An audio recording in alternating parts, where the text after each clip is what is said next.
مشاهدينا ورحمة الله وبركاته، إليكم هذا البيان من قيادة العمليات المشتركة. إن الحرب التي يخوضها العراق مع قوى التخلف والشر الإرهابي الداعشي بات تحقيق النصر فيها قريبا جدا بعون الله وإرادة أبناء القوات المسلحة الذين يسطرون يوميا بطولات وتضحيات وعمليات نوعية خاصة تربك العدو وتظهره على حقيقته، بالرغم من أكاذيبه في الإعلان عن عمليات التفجير والتفخيخ. فقد رصدت أجهزة الاستخبارات عجلة مفخخة لنقل الوقود يستقلها إرهابيان اثنان، وتابعتها منذ لحظة خروجها من مخبئها في قاطع عمليات سامراء. وعند تأكدها من اقترابها من الهدف باغتتهم قوة من أبناء الشرطة الاتحادية الأبطال وألقت القبض عليهم وأجرت التحقيق معهم، وقد اعترفا بجريمتهما في السعي لتفجيرها وسط معسكر لقواتنا البطلة في منطقة العباسية قرب سامراء. إن حقيقة داعش الإرهابية في الكذب والإيهام أظهرتها هذه العملية بجلاء، إذ وبعد حلول الوقت التقريبي للتفجير ودون معرفة منها بإفشال عمليتها، قامت هذه العصابة بإصدار بيان باسم ما يسمى ولاية صلاح الدين أعلنت فيه عن قيام انتحاريين اثنين بتفجير سيارة لنقل الوقود في معسكر للجيش العراقي في منطقة العباسية وتدميره تماما. إن قيادة القوات المشتركة وبقصد إظهار الحق وتعرية الإرهاب وكذب داعش تعلن أن الإرهابيين أبو طلحة البغدادي وأبو طلحة الأنصاري هما رهن الاعتقال، وستقدم للجمهور العراقي من على شاشات الفضائيات بعضا من وقائع العملية من أجل إطلاع أبناء شعبنا العراقي الأبي على زيف وكذب هذه العصابات الإرهابية وبطلان ادعاءاتها. مشاهدينا، كان هذا بيان قيادة العمليات المشتركة بخصوص العملية البطولية التي ستكون محور هذه التغطية الخاصة مع ضيفي اللذين أرحب بهما في الاستوديو، الناطق باسم وزارة الداخلية وقيادة عمليات بغداد العميد سعد معن، أهلا بك. وأيضا أرحب بضيفي الخبير الأمني الأستاذ سعيد الجياشي، أهلا بك. ولكن مشاهدينا الكرام، قبل الحديث مع الضيفين أنقل لكم هذه المادة الفيلمية التي تتضمن اعترافات للإرهابيين اللذين ألقي القبض عليهما. محمد علاء جمال فهمي، مواليد 1999، التحقت تنظيم داعش 2014 بشهر 11 بولاية صلاح الدين. عملت هناك مصور معارك، صورت 5 عمليات هناك، 2 بسور شناص، وشاركت بجزء بمكيشيفة، وشاركت باشتباكات بالأنواع، وصورت عملية انتحارية بتل أبو جراد. وبعدين ورا فترة فاتحوني بموضوع الانتحاري، كنيتي هناك بصلاح الدين يكنوني بها أبو طلحة بغداد. وهناك بشهر 11 أنا انتميت هناك، هم كنوني بهاي الكنية أبو طلحة بغداد. وتقريبا لحد ما تم فاتحوني تقريبا قبل شهرين بداية رمضان كذا على هذه العملية الانتحارية. فهموني الهدف، أنا وياي واحد يعني يصيحوا له هناك أبو طلحة بيجي. كانت تم تفخيخ العجلة بالموصل، قالوا لنا على أساس مهندسين نفخخيها وما تبين راس مال تريلا وعربانة وياه.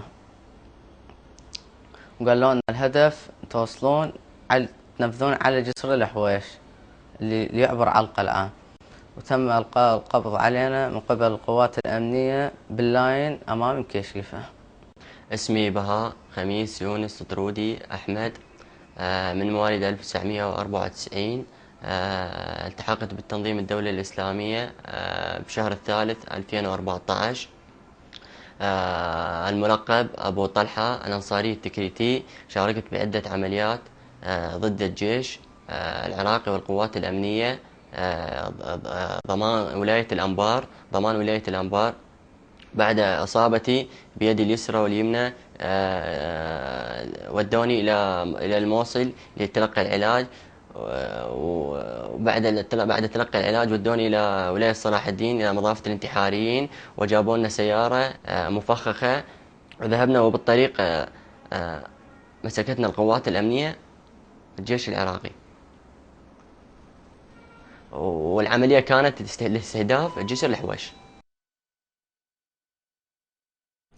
مشاهدينا، كانت هذه اعترافات الإرهابيين اللذين ألقي القبض عليهما قبل تنفيذ العملية، بالرغم من أن داعش الإرهابي لم يكن يعلم بإفشال هذه العملية، وبث إعلانا كذبا وزيفا بأنه تمكن من تفجير الهدف المقصود. بداية حديثي مع سيادة العميد سعد معا، أهلا بك من جديد. سؤالي عن المعلومة وسرعة وصول المعلومة إلى جهاز الاستخبارات ومن جهاز الاستخبارات إلى القوات الأمنية لرصد تحركات داعش الإرهابي، وكيف استثمرت هذه النقطة بالذات في إفشال عملية داعش الإرهابي. شكرا لك. هي فرصة طيبة حتى يكون الجمهور على دراية بكذب وزيف ادعاءات داعش، وكذلك ما يتم بثه من انتصارات وهمية غير موجودة. طبعا هذه واحدة من الأمور المتواجدة لدينا، وهنالك الكثير، ولكن اليوم هي فرصة حتى نطرح هذا الموضوع. هذا العمل الكبير هو عمل حقيقة لمنظومة استخبارات الشرطة الاتحادية ضمن وكالة الاستخبارات، وعمل جمعي أيضا مع كل القوى ضمن قيادة عمليات سامراء وصلاح الدين. هنالك متابعة استخبارية دقيقة، هنالك معلومة تصل إلينا تباعا، وهنالك الكثير من الأمور قد لا يمكن أن نتحدث عنها، ولكن نبين أن الجهد الاستخباري كبير ودقيق وناضج بالنسبة لأجهزتنا الأمنية. واليوم الحديث عن هذه المنظومة، منظومة استخبارات الشرطة الاتحادية. طبعا المتهمين الاثنين كل واحد لديه قصة، ويمكن تباعا سوف نقوم بتحليل القصة، ولكن حتى نركز على النقطة المهمة هو الحقيقة العاجل الذي ظهر والبيان الذي ظهر لداعش. عاجل عملية استشهادية نوعية على فوج الجيش الرافضي قرب مدينة سامراء، في عملية أمنية يستمر الكلام إلى عجلة مفخخة من المواد المتفجرة مستهدفة فوجا للجيش الرافضي في منطقة العباسية، وأدت إلى هلاك وإصابة العشرات من بينهم ضباط وكذا وكذا. إذن يعني هنا حقيقة حتى نتكلم عن النقطة العملية. طبعا تم تفجير العجلة من قبل قواتنا الأمنية تحت السيطرة، وإلقاء القبض على الانتحاريين الاثنين بعد أن تمت متابعتهم ومراقبتهم. وبعد ذلك حتى نعرف أن داعش الإرهابي يحاول أن يصنع نصر غير موجود. وأيضا الشيء الثاني أنه المعلومة مقطوعة، فقط أنه حاولوا أن يبينون هذا الشيء. هذا حقيقة اليوم هو جزء مما نريد نقدمه حقيقة لجمهورنا لشعبنا، جزء من الحقائق، وأيضا عملية صناعة الموضوع. يمكن السيد الخبير بتفاصيل أكثر عند الأمور النفسية، ولكن أيضا حتى نبين حتى موضوع الابتسامة المزيفة وكيف تم صناعتها، أيضا هذا يمكن نتحدث عليه. اليوم قدمنا جزء من هذا الجهد الاستخباري الكبير لأجهزتنا الأمنية وما تقوم به، وكذلك على الوجهة الثانية كذب داعش وما تقوم به هو حقيقة شيء لا أساس له من الصحة. نعم. طيب أستاذ سعيد الجياشي، إليك سؤال. يعني من الواضح جدا أن داعش الإرهابي يعتمد بدرجة أساسية على مواقع التواصل الاجتماعي أكثر من اعتماده على الوسائل، بالرغم من أن هناك وسائل، لا سيما أن هناك وسائل عربية يعني خارج العراق بقصد أو بدون قصد هي داعمة لداعش الإرهابي. يعني الآلية المعتمدة برأيك التي يجب أن تتخذ للتقليل من زخم تأثير داعش الإرهابي على مواقع التواصل الاجتماعي، وإبدال هذه المواقع أو هذه المنشورات بالحقائق التي تبثها خلية الإعلام الحربي، الجهة الرسمية التي تبث الحقائق عن المعركة على أرض الواقع؟ بسم الله الرحمن الرحيم. تحية لك وللسيد العميد ومشاهدي قناة العراقية. اليوم احنا نتكلم عن حدث مهم جدا وعملية نوعية في غاية الخصوصية، تعطي 3 رسائل أو تعطي مجموعة رسائل حقيقة. الرسالة الأولى ليعلم أبناء شعبنا، ليعلم قدرة الاستخبارات العراقية على اختراق هذه التنظيمات وعلى إفشال عمليات تعتقد لوقت قريب هذه التنظيمات إنها السلاح المؤثر لها في زج عجلات مفخخة مدرعة باتجاه التحصينات في قواطع العمليات مع الاشتباك مع العدو. النقطة الثانية والمهمة أنه التخطيط الدقيق لهذه العملية الذي أفشل العملية قبل الوصول للهدف مع إيهام العدو أن الهدف قد تحقق، وصدور بيان رسمي يعني كل البيانات التي تصدر من التنظيمات الإرهابية سواء على مواقعها الخاصة أو من يروج لها كانت تعتبر مصداقيتها عالية، ولا أحد يشكك بداعش وببيانات داعش. اليوم الاستخبارات العراقية قدمت دليل وحقيقة واضحة تفشل وتسقط هذه المصداقية. داعش تكذب، داعش تروج وتسوق قصص وهمية مبالغ فيها جدا. كيف هذه الحقيقة؟ هذا البيان ويشير إلى تدمير قوات العراقية وقتل عشرات من الضباط ومن المراتب، والحقيقة هي غير ذلك تماما. إذن ليعلم أبناء شعبنا أن ليس كل ما تقوله داعش حقيقة، وهذه كذوبتها انكشفت وأكاذيبها ستنكشف. النقطة الثالثة والمهمة حقيقة قدرة الاستخبارات العراقية. هناك يعني هندسة بها تحكم عالي في عمل الاستخبارات في التعامل مع الموضوع، ولديها قصص ربما نحن نتكلم اليوم عن هذه القصة وهي اكتشفت قبل عشرات الأيام وليس الآن، ولكن طبيعة العمل الاستخباري وخصوصيته في التحقيق وفي إحاطة الأمور بكل تفاصيلها إلى أن سمحت أن تخرج هذه القصة إلى الإعلام. إذن اليوم نتكلم حقيقة ونحن لدينا مجموعة نجاحات وتغير بالمواقف الكبيرة. أبناء المناطق التي ما زالت مغتصبة من هذه التنظيمات أبدوا مواقف جديدة بالتعاون مع الأجهزة الاستخبارية العراقية مع القوات العراقية. الحرص والمسؤولية العالية من قيادة العمليات المشتركة في إعطاء رسائل من خلال بيانات أو من خلال منشورات تحذر المواطنين بالابتعاد، لأن داعش حقيقة ستكون مقراتها، تجمعاتها، مخازنها، أهداف ستدمر من قبل العمليات الجوية. فمجموعة حقيقة. واليوم هذه العملية ربما سنفصل في طبيعة هؤلاء الإرهابيين. نضرب 3 نقاط مهمة. مصداقيتها أصبحت مطعونة بكذبها، وقدرة الاستخبارات العراقية أصبحت واضحة، وبنفس الوقت المنظومة القيمية. كل المواقع والأحاديث تتكلم عن مقاتلين عقائديين انغماسيين تمتلك هذه التنظيمات، وهؤلاء لا يعرفون إلا اللقاء مع الله بعمليات كبيرة انتحارية. العملية هذه كشفت خلاف ذلك. هؤلاء الانتحاريين الذين كلفوا بهذه العملية طلحة بغداد وطلحة الأنصاري يعني من جزء منظومة قيمية بها انحلال، بها مشاكل، هم يعيشون مجموعة يعني حقيقة قيم رديئة وقيم واطئة لا تعبر عن عقائد حقيقية سليمة يبنى بها هذا المقاتل. وهذه داعش يستغل الخلفيات الاجتماعية لحياة هؤلاء حياة بائسة وصعبة جدا، يجندهم في عصابات إجرامية لتنفيذ عمليات إرهابية ضد المواطنين يعني، والبعض الآخر يكون مدفوعا بأجندات معينة، بعض جاء من خارج العراق، لكن بالنتيجة الآلة الإعلامية لداعش الإرهابي تعتمد، أصبحنا نتفق على أنها تعتمد على جزئين مهمين: الكذب بالدرجة الأساسية والإعادة. يعني هذا توجه إلى سيادة العميد، يعني بعد عمليات الأنبار وتحرير الكثير من المناطق ومحاصرة داعش، لجأ داعش الإرهابي إلى إعادة بعض مقاطع الفيديو، لا سيما فيما يتعلق بجريمة سبايكر وكثير من الأمور الأخرى. يعني هذا إفلاس إعلامي لدى داعش. هذا واضح. نعم. حقيقة يمكن فقط ما أشرت إليه هو هنالك ليست ضعف الحال، لا، هنالك مشكلات قيمية في المنظومة الاجتماعية لهؤلاء. يعني المتهم الأول أبو طلحة البغدادي لديه مشاكل عائلية كبيرة، هو مواليد 99.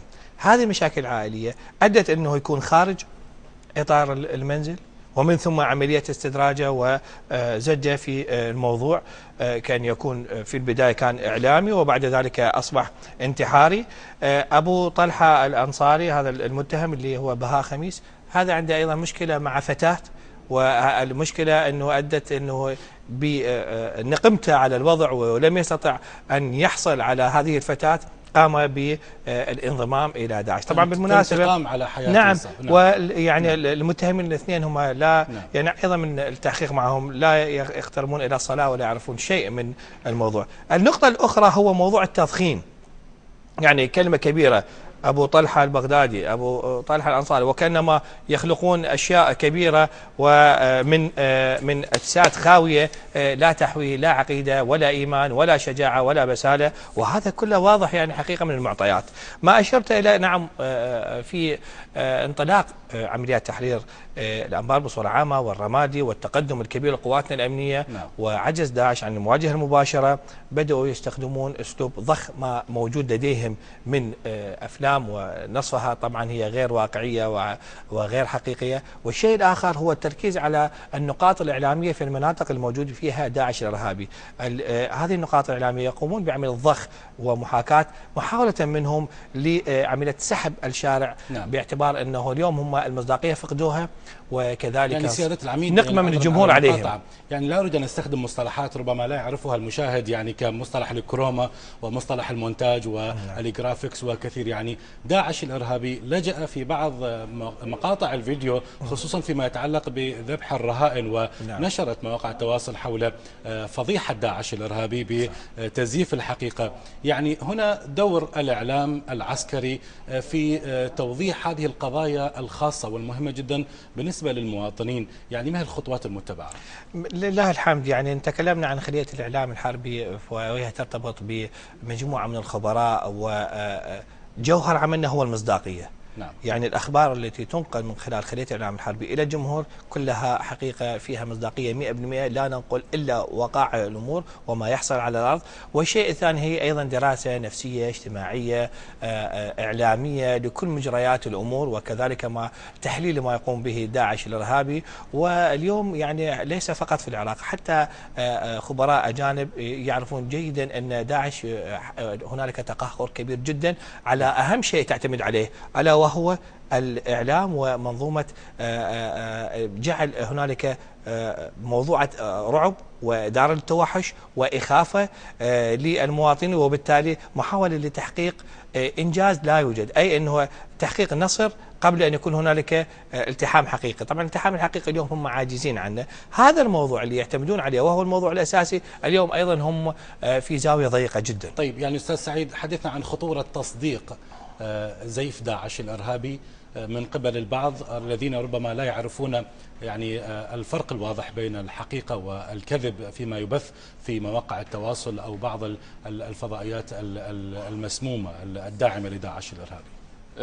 كذب وزيف داعش انكشف بشكل مباشر، وأعتقد أكثر الناس كشفوا هذا من المجتمعات التي راهنت عليها داعش، التي كانت تعتقد تستطيع أن تسوق قصصها وأيديولوجياتها في سبيل بناء حواضن لها حقيقية وتنطلق إلى مشروعها الإجرامي التكفيري. نعم. اليوم هذه الرسالة وهذه الحقيقة التي كشفتها استخبارات العراقية قدمت درس، وخصوصا لأبنائنا المواطنين الذين ما زالوا في هذه المناطق المغتصبة، وإن شاء الله خلاصها قريب جدا وتحريرها، أنه داعش تكذب من الألف إلى الياء.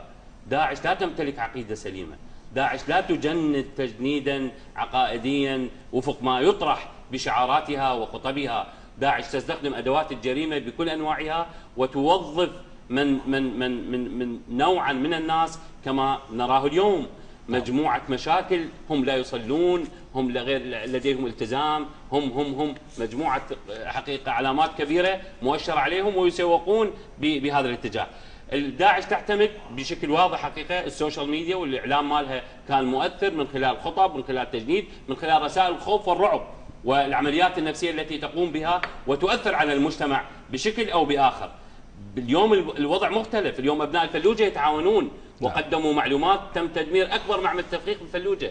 أبناء الموصل يتعاونون وقدموا معلومات وتم تدمير مواقع مهمة. هذه النقطة المهمة أستاذ سعيد. يعني داعش الإرهابي يعتمد على الإعلام الكاذب والحواضن. يعني إذا وصلنا إلى فكرة أن نبين للمواطن أن الإعلام الداعشي هو إعلام مزيف، نكون قد قضينا على جزء مهم جدا من وسائل داعش. يبقى الجزء الثاني حواضن داعش. إلى أي مدى خسر داعش الإرهابي هذه الحواضن واستثمرت من قبل الأجهزة الأمنية لدعم العمليات العسكرية؟ حواضن داعش يعني المناطق التي سيطر عليها داعش وما زال جزء من مجتمعنا ومن ابنائنا ومواطنينا يعيشون في هذه المناطق، اشهروا في الشرقاط عمليات لقتل داعش من داخل الشرقاط، تجندوا ابنائهم من خلال خلايا بسيطه محدوده وبداوا يعني يؤدون عمليات نوعيه في الموصل كذلك في مناطق اخرى. ولكن هل يوجد جزء مصدق؟ نعم للاسف بعض الناس ما زال مصدق بداعش. ونعطي هذه القصه لبيان واضح لكل من ما زال يعتقد ان داعش صادقه. طيب استاذ سعيد اسمح لي بالمقاطعه. مشاهدينا الكرام الان نعرض على حضراتكم مشاهد سيتفضل العميد سعد معا بالتعليق عليها حول العمليه الامنيه.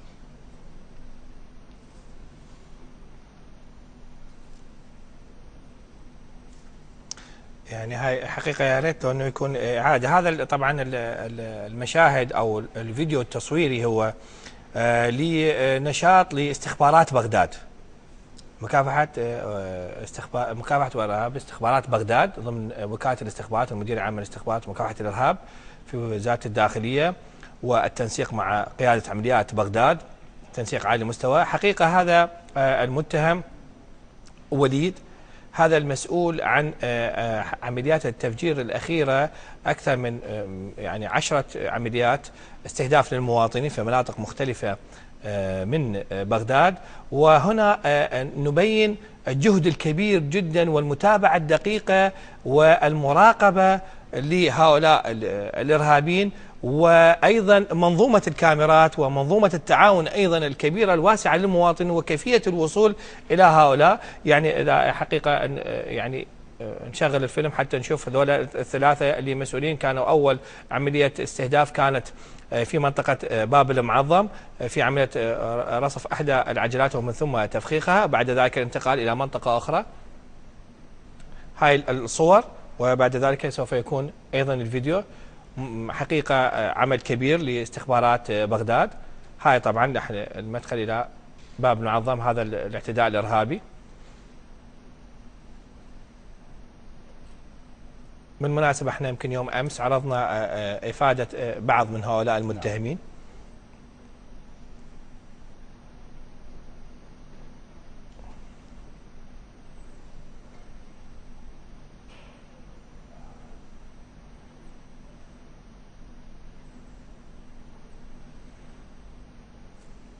يمكن واضح بالتيشيرت المخطط والمتهم الثاني اللي معه، وانتقالهم هاي تعدد الكاميرات، انتقالهم الى مكان اخر. نعم. هذه بالاعتماد على الكاميرات المراقبه. كاميرات المراقبه. نعم. وايضا كاميرات المواطنين. طبعا هنا هم رصفوا عجله مفخخه في منطقه باب المعظم، بعد ذلك قاموا باستئجار تاكسي اجره الى واتجهوا الى منطقة المنصور. كان هناك بانتظارهم أيضا المجرم المتهم صلاح أيضا ملقى القبض عليه. هنا طبعا أيضا يمكن أستاذ سعيد يمكن أيضا يشاركنا الرأي في موضوع أيضا الحس الأمني للمواطن. يعني صارت عملية أنه كانما هاي الانفجار اللي صار، العجلة اللي تم حقيقة وضعها، وبعد ذلك ابتعدوا مسافة وتم تفجير العجلة، وكان هناك ضحايا من قبل المواطنين الأبرياء العزل. نعم. يعني أستاذ سعيد مسألة الحس الأمني كما قال سيادة العميد ودخول أشخاص غرباء إلى منطقة والخروج مرة ثانية، يعني ألا تعتقد أنها يعني تحتاج إلى وقفة من قبل المواطن؟ يعني لا نحمل المواطن مسؤولية كبيرة جدا، لكن هو يتحمل مسؤولية الحفاظ على حياته. مجموعة عوامل حقيقة. مرة أنه الأجهزة الاستخبارية أخذت مسار نوعي بالعمل، مرة المواطن اقترب من الأجهزة الاستخبارية، مرة استشعر دور المهم في مراقبة الفعاليات اللي مرة بالسكن مرة بالمحل، يضع كاميرات، يشوف عجلة غريبة، يشوف شخص غريب. هذا كله يعني يأتي بمنظومة تنتج أنه تشخيص العدو بشكل أسرع. المواطن دوره أساسي، لا يمكن أقولها بوضوح، لا استخبارات ولا أجهزة أمنية ولا أي كان يتعامل مع عدو بتفاصيل ويحقق أمن دون دور المواطن الرئيسي في هذا العمل. فنرى مجموعة فعاليات في بغداد مثل استخبارات بغداد، قيادة عمليات بغداد، قيادة الشرطة الاتحادية، وزارة الدفاع، الأجهزة الأمنية الأخرى، مجموعة نجاحات تتحقق وكلها تأتي بجهد عراقي خالص. مرة المواطن مرة التخطيط الاستخباري، مرة القوات الأمنية، مرة أبناء المناطق الذين هم ما زالوا تحت سيطرة هذه التنظيمات الإرهابية. كل هذه تأتي رسالة جديدة، هناك تغير وهناك مسار وهناك نجاحات يجب أن نبني عليها، يجب أن نعززها، يجب أن نستثمرها ونديم زخم هذه النجاحات التي هي أكيد يعني هي إنجاز وطني وإنجاز طيب أستاذ سعيد، في نعم. هذه النقطة بالذات يعني أبقى فيها فيما يتعلق بالمناطق المحاصرة من قبل القوات الأمنية في محافظة الأنبار ودور المواطن. يعني اليوم تتحدث عن المواطن كجزء مهم جدا في منظومة الاستخبارات، كجزء أساسي في استشعار الخطر، في رفض القوات الأمنية بالمعلومات الأساسية. كيف تستثمر هذه النقطة بالذات في مناطق سيطرة القوات الأمنية وأيضا المناطق المحاصرة؟ أعتقد يعني القيادة العمليات المشتركة أو القطاعات بشكل عام في الأنبار مثلا نزلوا منشورات قالوا الطوا بها ارقام تليفونات ومسارات أن يخرج المواطن بها، فتحوا قنوات اتصال مع القوات الأمنية من خلال الاتصالات المباشرة أو من خلال المصادر الذين يستطيعون إيصال معلوماتهم للقطاعات الأمنية في مناطق لا يوجد بها جهد حكومي أو جهد أمني حقيقي. يعني جهد استخباري موجود في الموصل، في مناطق اعالي الفرات اللي هي ما زالت يعني مثل الرطبه، قائم، راوه، هيت. هذه هناك عشرات العمليات الارهابيه افشلت بسبب دور المواطن. خليه الصقور الاستخباريه ما دمرت مجموعه مضافات واستهدفت عدد كبير من اجتماعات القيادات المهمه، بناء على من؟ بناء على دور المواطن الذي يثق بها ويكون حلقة الوصل بالمعلومات. طبعا خطوط الإمداد، مقرات التنظيم، أنا واثق أنه هذه التنظيمات الإرهابية بدأت تتردد في عقد اجتماع في تلك المناطق، لأنها ستكون هدفا أمام القوى الجوية العراقية من خلال نشاط خلية الصقور الاستخبارية ومجموعة فعاليات أخرى وعمليات داخل الموصل. طبعا اكو عمليات بالمناسبة داخل الموصل، هناك عمل دقيق جدا ويقومون بأبناء الموصل رغم عدم إمكانهم القدرات الكافية للعمل، تعرضهم للخطورة المباشرة من هذه التنظيمات، ولكن إصرارهم على الخلاص منها أصبح هو الأعلى. نعم. وأعطاهم استعداد عالي للتضحية بالعمل. نعم. طيب سيادة العميد، حول العملية التي صدر البيان حولها، يعني لا أطلب منك يعني بيان معلومات خاصة كما قلت، ليس كل شيء يمكن الكشف عنه، لكن أسألك عن هذه النقطة بالذات، دور العشائر كيف يمكن أن يستثمر في عمليات مشابهة في إفشال مخططات لداعش الإرهابي؟ حقيقة دور العشائر دور كبير جدا ومحوري، وأبناء المناطق. يعني خلينا نتكلم من مناطق حزام بغداد ابتداء، وفي الأوقات اللي كان فيها التهديد حقيقي لبغداد قبل عام. الاستراتيجية التي وضعت من قبل قيادة عمليات بغداد وعملية بناء العلاقة الحقيقية مع المواطنين، يمكن من خلالها وبعملنا وبعملنا الميداني عبرنا مراحل. اليوم مناطق حزام بغداد هي من أكثر مناطق أمنا واستقرارا، وذهبت قيادة عمليات بغداد بعيدا إلى مناطق القرمة وغيرها. البناء الحقيقي أيضا للعلاقة من خلال وزارة الداخلية مع المواطنين في داخل بغداد وفي خارج بغداد وفي المحافظات، والاعتماد عليهم في موضوعات المعلومة. مثل ما قال الأستاذ سعيد، أصبح العدو حتى يعني يتردد في عملية عقد اجتماع في مكان ما باعتبار أن هناك معلومة سوف تصل. نعم لدينا اتصالاتنا، لدينا أيضا آلياتنا الاستخباراتية الدقيقة، ولكن هنالك شيء مهم هو المواطن موجود في كل هذه الأحوال. المعلومة تصل لنا تباعا. سابقا كان داعش الإرهابي وقبل كانت القاعدة تعتمد على عملية التشويش، أي ضخ الكثير من المعلومات حتى تربك عملية التحليل الاستخباري وتقاطع المعلومة بالنسبة لأجهزتنا الأمنية. اليوم لا، المواطن حقيقة بات يكون واضح. حتى أيضا عملية المتابعة المراقبة أيضا وضعت العدو في زاوية ضيقة. المواطنين معنا، تصل لنا المعلومات من الفلوجة تباعا، من أهالينا الكرام في الفلوجة، من مناطق أخرى، من القائم، من الرطبة، من هيت، من نينوى داخل الموصل تحديدا، والمعلومات حقيقة دقيقة. أيضا هنالك انتفاضة حقيقية لأهالينا في هذه المناطق، هنالك قتال يومي مع ضد داعش الإرهابي ونتائج تتحقق. ولكن مثل ما نقول أن الرقم الصعب في هذه المعادلة هو دائما المواطن ومشاركته معنا. أريد أن أسألك سيادة العميد عن العمليات البرية في هذه المناطق. هناك فرق بينها وبين الضربات الجوية. الضربات الجوية أكثر كثافة في هذه المناطق. يعني أسألك عن الآلية المتبعة حتى الآن والخطط، لا أقول كشف عن خطط، لكن ربما آليات لتحرك القوات البرية مقارنة بالضربات الجوية. حقيقة يعني المنظومة كلها تسير وفق توزيع الأدوار الحقيقي لقيادة العمليات المشتركة. وقيادة العمليات المشتركة تقوم بدور كبير جدا في توزيع الأدوار وأيضا رسم الخطط وتطبيقها على الميدان. هنالك تقدم حقيقي وواقعي. قد يكون يمكن لا نريد أن ندخل في هذا الموضوع، يمكن هذه الأيام دخلنا في موضوعة يعني التظاهرات ووجود الجمهور معنا، ولم يكن تسليط الضوء حقيقي على الانتصارات المتحققة في هذه الأيام.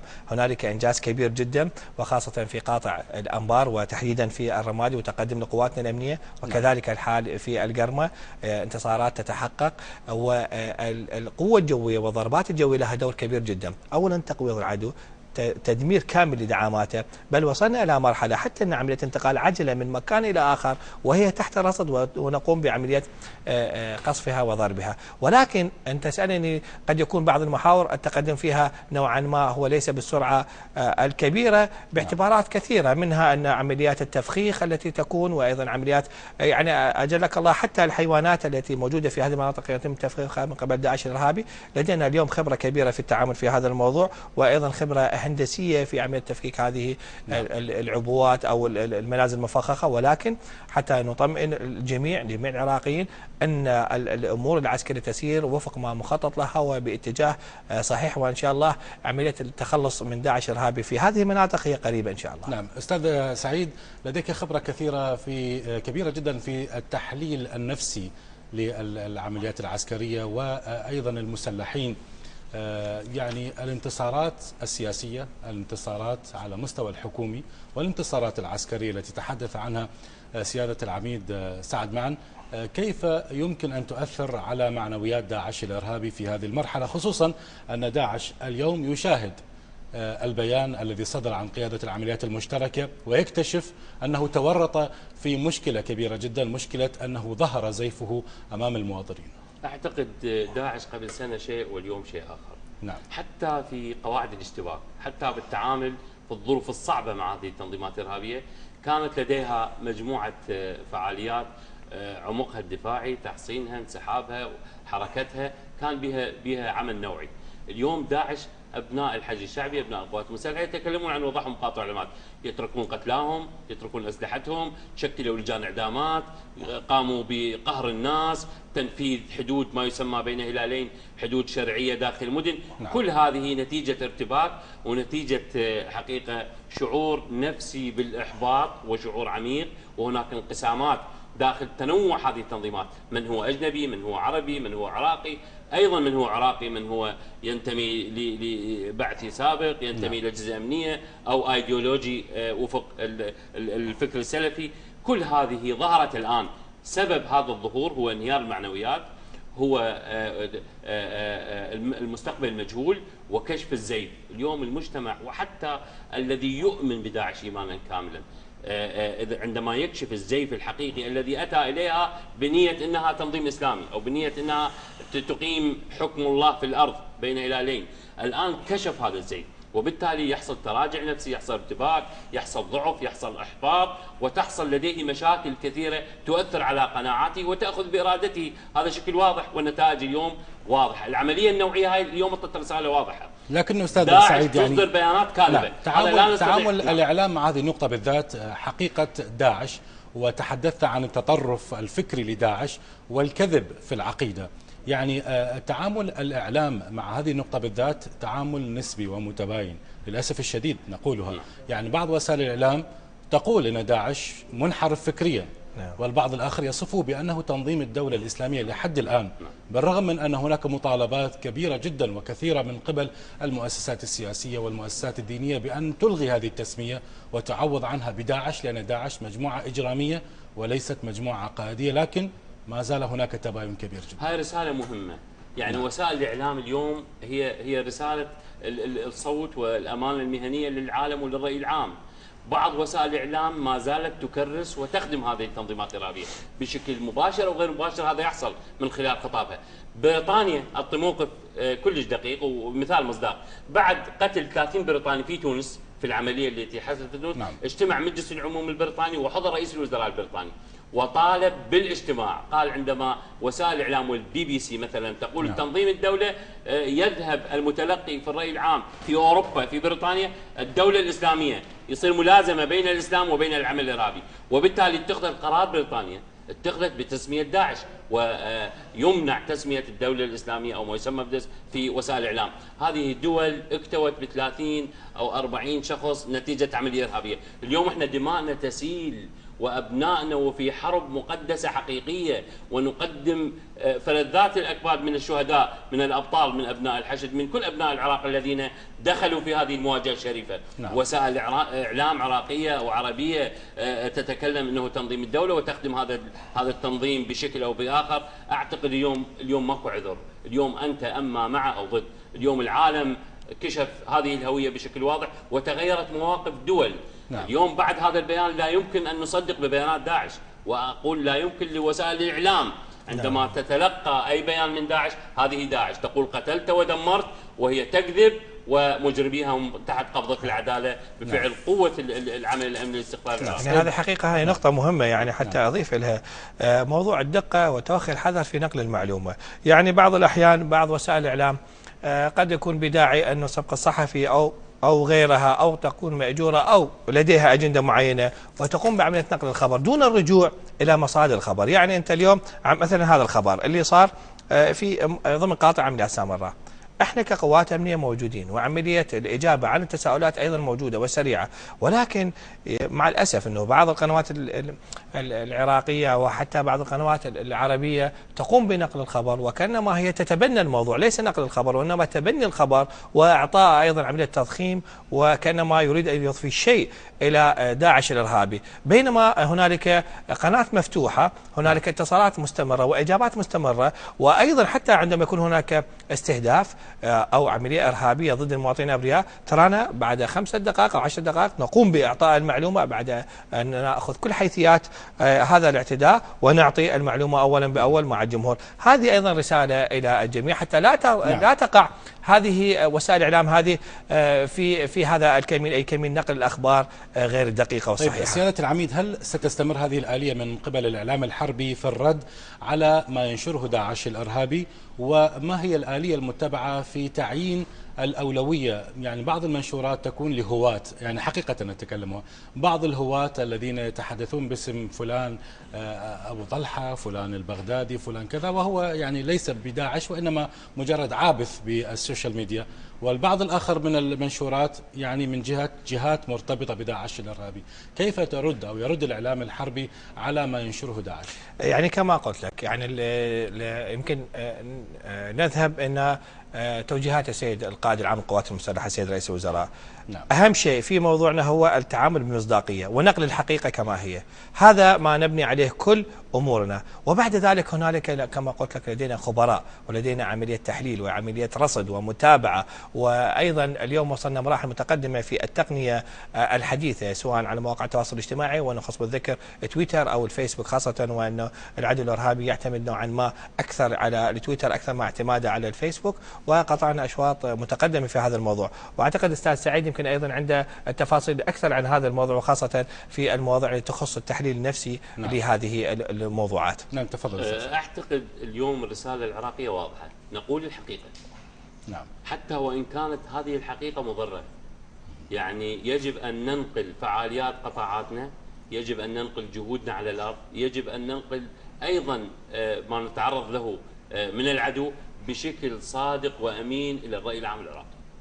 هذه نقطة أساسية. النقطة الثانية، يجب أن نعمل جاهدين على أن نعطي رسائل حقيقية لمواطنينا من خلال تحليل خطاب العدو، من خلال بيان ضعف العدو، من خلال عمليات نوعية مثل هذه العملية. واكو عمليات غاطسة كثيرة بالمناسبة، هذه العملية طفت بعد جهد جهيد وموافقات حتى وصلت إلى الرأي العام. اكو جهود أخرى ولكن بسبب ظروف المعركة، بسبب طبيعة العمل الاستخباري لا يمكن الكشف عنها. أعتقد الرسالة واضحة، رسالة العراق وقول الحقيقة وقيادة العمليات المشتركة، الأخوة في خلية الإعلام الحربي، في المكاتب الإعلامية بالجهات الأمنية والاستخبارية، كلفوا وحددوا لا نقول إلا الحقيقة أو نصمت لا يمكن أن نقول نصف الحقيقة أو نقول شيء مواري للحقيقة. هذه نقطة مهمة يجب أن ننتبه عليها. وهناك بيانات تصدر، والبيانات موثقة سواء تبقى بالإعلام أو توثق في الجهات الراصدة لهذه البيانات.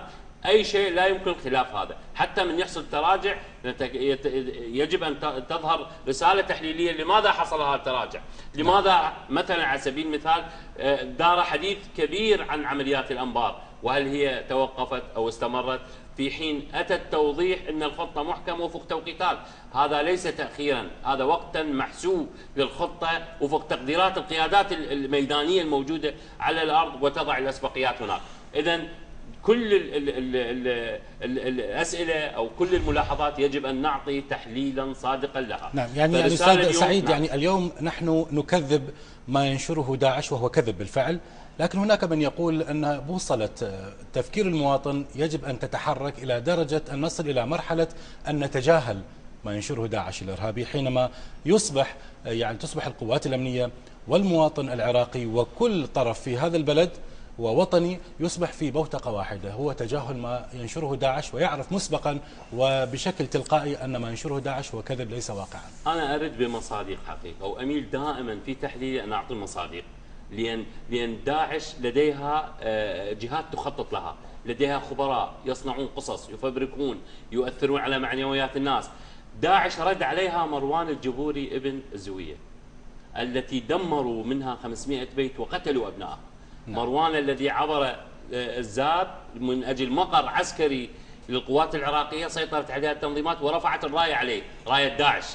وبالتالي هذا الشاب لا يوجد له قوات أمنية ولا جهة سنده، ولكن بناء نفسي ظهر ونزل هاي الراية وخلى العلم العراقي فوق هذا المقر اللي ما بي جيش، ما بي قوات أمنية، ولكن الرمزية حاضرة عند هذا الإنسان، عند هذا الشاب العراقي، هذا الانتماء الوطني. هذا المثال اللي بيه مصداق حقيقي لجوهر اللحمة المجتمعية والبناء النفسي للمواطن العراقي. هذا من رفع الراية ورجع استشهد قنصو، طبعا يقتلوه، هو واثق أنه نسبة الموت عنده كبيرة، ولكن من الذي دفعه إلى الإقدام؟ من أجل إنزال راية داعش ووضع العلم العراقي. أعتقد هذه اللي يجب أن نبنى عليها. اليوم عندنا مجموعة حقائق ومصادق وهي كبيرة يجب أن نعطيها للرأي العام، هي كفيلة بإزاحة الأكاذيب، بإزاحة وانحسار ساحة كذب داعش. نعم. وقصة اليوم والقصص القادمة هي التي أعتقد تؤسس هذا الأساس وهذا المسار إن شاء الله. نعم. طيب سيادة العميد، يعني أريد أن أحدثك عن عمليات الأنبار، لكن قبل ذلك يعني إذا احتاج داعش أن يغذي آلة الإعلام الإجرامي لديه، ويعني بفعل محاصرة القوات الأمنية لكل المناطق التي يسيطر عليها، نشر قبل مدة يعني أخبار عن إعدام في الموصل لأبناء الموصل الأبرياء في هذه المدينة المغتصبة من قبل داعش الإرهابي. هل هي الوسيلة التي يعتمدها داعش اليوم للحصول على غذاء لآلة الإعلام الإجرامي بأن يقتل أبناء المدينة الذين أوهمهم بأنه قد جاء ليحررهم وقد جاء لينصرهم وما شاكل ذلك؟ يعني أعتقد هذا سخط من الله عليهم. اليوم هم أصبحوا في زاوية كما قلت لك صعبة جدا. نعم. هم في البداية وكما يعني كانوا يحاولون أن يمدون أواصر العلاقة مع المجتمع هناك في بداية الأمر، أنه رفعوا السيطرات وهنالك بحبوحة من الحركة لهم، ولكن سرعان ما تبين الوجه الحقيقي لداعش الإرهابي.